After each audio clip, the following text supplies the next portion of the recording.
Growing up, I'm from North Sacramento. I have like I have five siblings, I think. I have a couple siblings. I have a good amount of siblings. Yeah, and I grew up in a pretty. Sorry, I'm kind of panicking. Let me just. Don't panic. Yeah, I was gonna say I also have five siblings. Okay, yeah. Let me just breeze through this. So Wait, yeah, you have five siblings, you think? I have. Yeah, I was like panicking, but like I have. Yes, I have five siblings. Yeah, and I grew up in northern Sacramento. I lived. Why am I blanking right now? It's okay. You can we're always gonna start get through over. this. Yeah. Anyways, boom. Yeah, I have five siblings. I grew up in Sacramento. I went to a school called Grant Union High School. It's like a good community school. A lot of my family went there, so it was pretty cool. My upbringing was great. And then I, sorry, what else do you want to know? Okay, so let's get there. Okay, yeah. So with that, I have a pretty big family. Grew up in northern Sacramento, as I said, with five siblings. I have a pretty big family. So with the big family, you're gonna experience some like death in the family and stuff like that. Those are the major things that made me who I am today. So from the time of I think 2018 to 2023, I went to approximately about like 8 funerals, almost like within that time frame. Crazy, and all people who are like fairly close to me, where you sit pretty close to the front row. And so as a kid, like I would always hear like, oh, you're mature for your age and all these different things. And then once my uncle passed away, like one of my uncles passed away in 2018, and then I had another one pass away in 2019, back to back, and they were really close to me, like people I really looked up to. And after that, that's when I kind of figured out like, okay, this is happening. This is crazy. Nobody else around me has dealt with anything like this. I'm like, I think maybe like 13 at the time, or like around that age. So it was just like very foreign to me. And then as things progressed, I ended up realizing like, okay, like this is maybe something pretty surreal. So like in 2022, my grandparents growing up, I lived on and off with them, like with my family. Like I would live with my grandparents, and then, or I just spent a lot of time with my grandparents during the week. My parents both worked. And then at nighttime, or like when my mom would get off work, I'd be at home. But for the most part, I spent time with my grandparents. So in 2022, my grandfather passed away from COVID. And then in 2023, my grandma passed away. She was on hospice, so they kind of just labeled it as like failure to thrive. It was one of those crazy things where they say people can't live long without their spouse. My grandparents were married for a very long time, so it's one of those things. But just dealing with that at such a young age for such a long period of time, I ended up going through like a lot of derealization, and kind of like I ended up in like kind of a stuck point where I'm like, nobody around me is dealing with this. I didn't feel real a lot of the time, where I'm just like, this is something so crazy, because like someone's here one day and they're gone the next. So grief became a big part of my story. During that time, I had friends tell me, they're like, you know, because I was kind of confused. Like I was like kind of applying for colleges, and like when things around the time when both my grandparents passed away, it became pretty conflicting, where I'm like, okay, I don't know what I want to do, because I can't sing, I can't dance. So I'm like, all the arts are out the way. I'm not that good at math. I was like, I can't really see myself being a lawyer or an attorney or anything like that. I was like, the healthcare field, I don't think it's for me. So I was going through a phase where I was kind of like grieving a lot of people around me, maturing at a very fast rate because of just going through so much so young, and then just trying to be there for my family and just kind of be everybody at once. And at that same time, like I had a lot of friends who were going through things, and then I became like aware that my thing was just like kind of giving advice, talking to people, helping people see the light at the end of the tunnel, like talking people through their problems, seeing things from a rational outside standpoint. And that worked out really well for me. So once I realized that was kind of my thing, it's crazy because my one of my cousins, she actually like sent me a voice message and was like, oh, if you could be a therapist at age 16 years old, and like you could do it online, that should be your job right now. And I was like working at Chick-fil-A at the time, and I was like, well, if I can quit Chick-fil-A, then that'd be great. But once she said that, it opened my eyes to like, oh, so I'm good at something. It was kind of hard to figure out what I was good at. So that's what kind of led me to get to the psychology pathway of like, oh, like maybe I am really good at this. This is something that, like, just going through all those crazy deaths in my family, and then finding my faith at that time in God. Like I'm Christian. I grew up in a Christian household as well. So just all those things considered kind of like shaped me, pushed me towards the psychology major, but then also like kind of shaped me in that way. So I'm kind of all over the place, but I also grew up playing sports a lot. I was in sports from a very young age. I played basketball, volleyball, and soccer. Those were my big three. I did karate and gymnastics, so my siblings just kind of stayed active. But to go back onto the the track I was on, I'll just remember that. But to go back onto that track, yeah, that's kind of why I am the way I am now. I don't really know exactly what kind of prompted my mindset with all this, besides like just dealing with so many deaths at such a young age. But I became really interested in grief, and then I was like, okay, now I'm in a research lab. So I work in the Healthy Child and Family Development Lab here on campus, and it is crazy because when they ask me to do research project, what I'm interested in, I always say one day after I get my PhD, I want to be like, I want to do research on grief. That's just something that, it's always kind of been in my life. So yeah, I don't know if I mentioned before, but I'm also a Mark Scholar. It's a program. It's called Maximizing Access for Research Careers. So I'm involved in that as well. And then I also do work in a lab. And then I forgot to say earlier, I would do work here at the Black Resource Center as a mentor and at the front desk.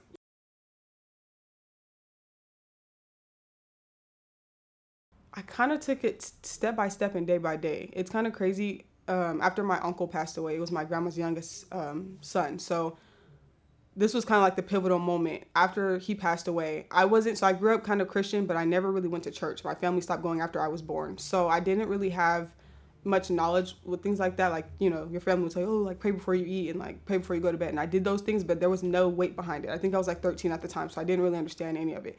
After my uncle passed away, my family, it felt like there was a gray cloud over my entire family. And I was like, this is really bad. Like I was young and I'm like, I don't know what to do. Everyone's crying every day. It's just really bad. So I didn't know what to do. So the next day I went to my grandma's house and that night I prayed. I said a prayer and I'm like, God, if you're real, like, please help me. Give me something I can say to my family. Help me help my family. Because I'm like, I don't know what to do. I'm 13 years old. Like, this is crazy. I don't know what's going on. This is my first time ever dealing with something like this.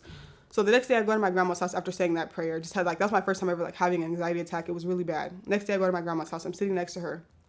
And I genuinely feel like I had like a moment of like the Holy Spirit came to me and like showed that God was real. Like I was sitting next to my grandma and I came up like 13 years old. I came up with this crazy analogy where it was like,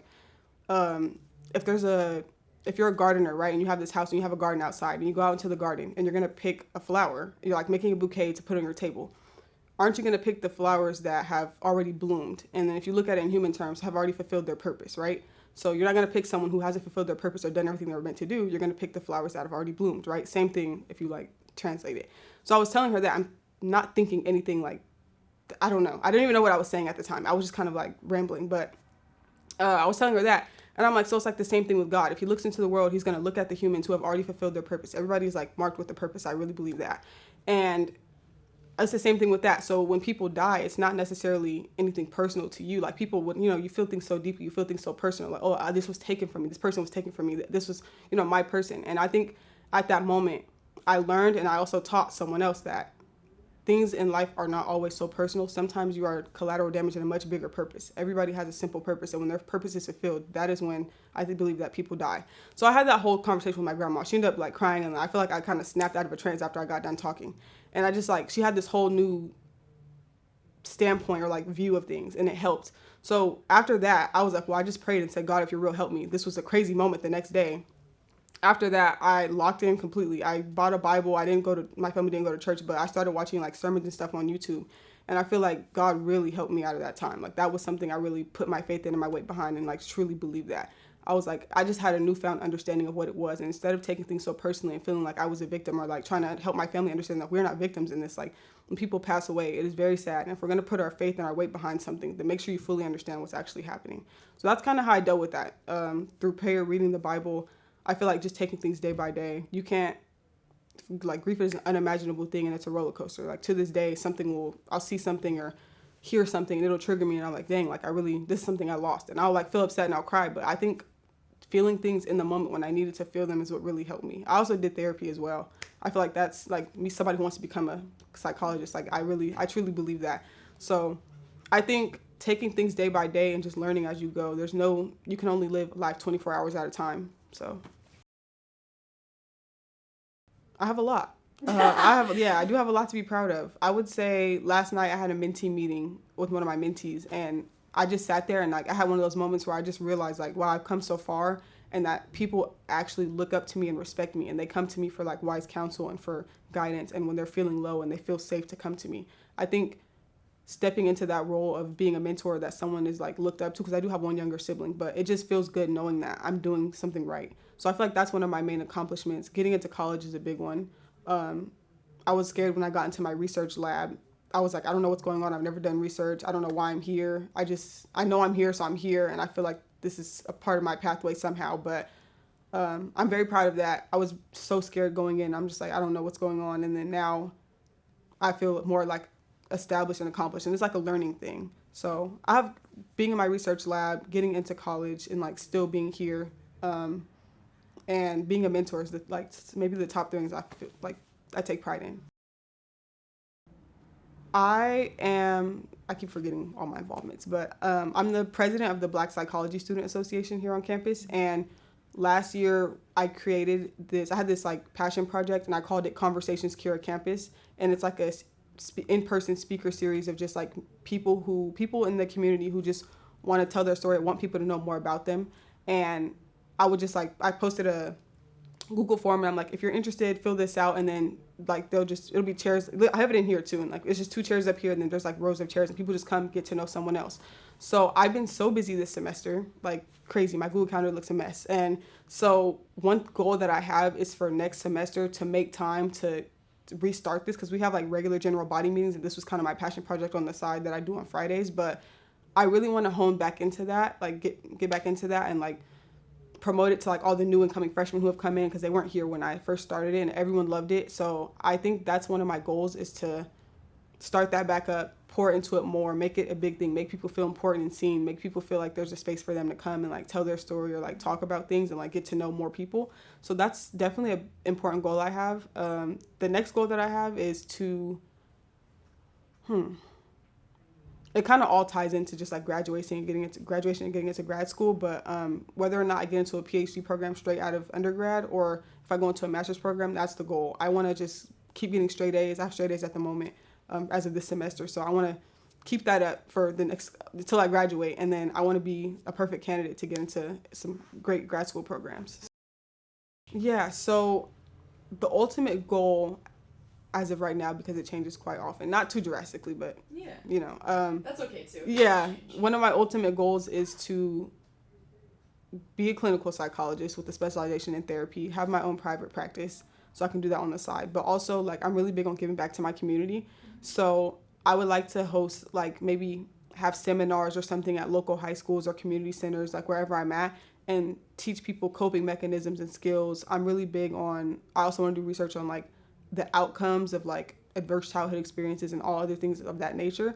So, and I think that people become stuck after a certain point. Like just with grief specifically, my main thing is helping people understand that an event is not a definition. It's just an event. Like it's not technically the end of the world. And I think I'm really big on, if someone, this is gonna sound, but right, okay, yeah. But if someone dies, don't die with them.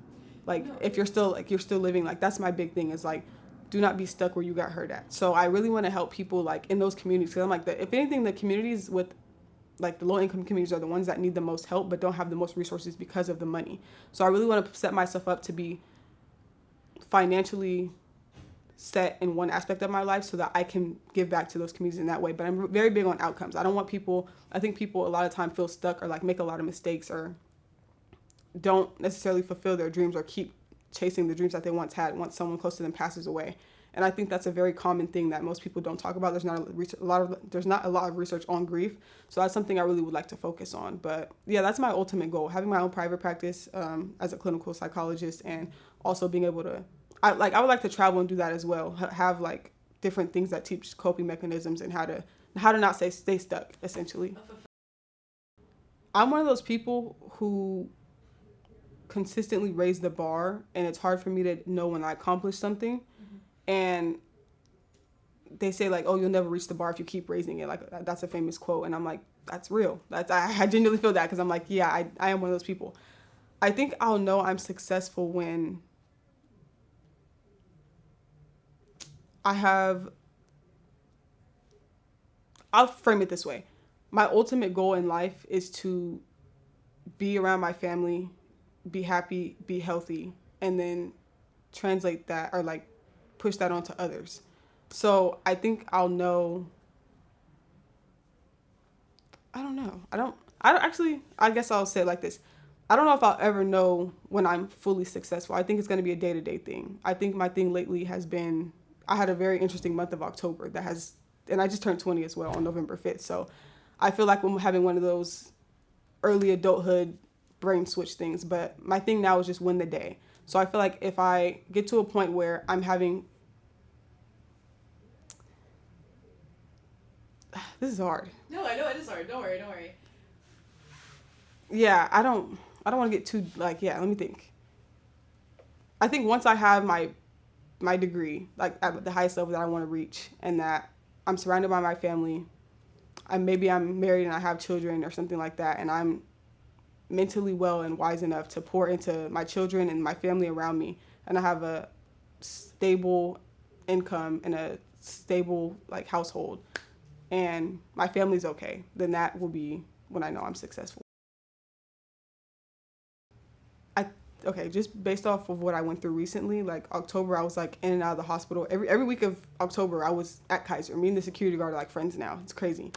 I have like this genetic thing where it's like, it's a long story. But anyways, so I was like pretty sick. I ended up losing a lot of weight. I missed work and school a lot. And it was just a very frustrating and like low month for me. And then now I feel great because I'm back pretty much healthy. And then I have a better mindset of going through things. But during that time, I feel like people kind of assumed, or like people, yeah, I guess they kind of assumed like, oh, she's okay. Like I carry things well. Like it's one of those things where they say just because I carry it well doesn't mean it's not heavy. I think that just because I am a high achiever and I'm always raising the bar for myself and that I carry things well and that I refuse to let myself really fail or like go down into a pit because I'm scared of like being stuck there. Like mentally, I don't let myself get too low for too long. I think people kind of assume I'm like a superhero sometimes, or like just the people around me kind of like maybe don't understand when I'm at my lowest or my most vulnerable. But I guess I had to learn that I had to see for myself that you're a human being who goes through things and that you're not bulletproof essentially, and that you're going to have low moments and that you have to learn how to communicate with others. But sometimes I think that people maybe don't, I guess they don't see my vulnerability as, or like they don't see, I don't know, you get what I'm trying to say? Like they don't, yeah, I think they don't maybe understand that I go through things at the same capacity as others because I carry it well and I refuse to let myself fall down for too long. So I guess it was like I went through a moment where it was like a little bit hard for people to understand that like, you know, I actually am struggling pretty badly, but I refuse to let my grades drop. I refuse to let it affect my work. I was at home doing the best I could, sending emails, like in doctor's notes, making sure I was like on top of everything and like not letting anything else slip. Because I'm really big on, you know, if life is already painful, life will throw pain at you, but don't turn your pain into suffering. So that's it. I could just say one thing that I learned as of lately is that the most important thing that you can do for yourself is know yourself. That's something I just learned recently is like people will respect you more, you'll get more out of life, you'll get what you want, and you'll put yourself in different positions when you know who you are. Because if you don't know who you are, then you can't tell other people who you are. And if you can't tell other people who you are, then they'll put their own price tag and label and define you for who you are. So that's something that I learned recently. I feel like I know myself a little bit better than I did last month and within the past few years. So hopefully I represent myself well. I know I ramble a lot. I was kind of all over the place. But yeah, I guess I'm just somebody who went through a lot. And I'm just trying to understand life and understand my purpose here. So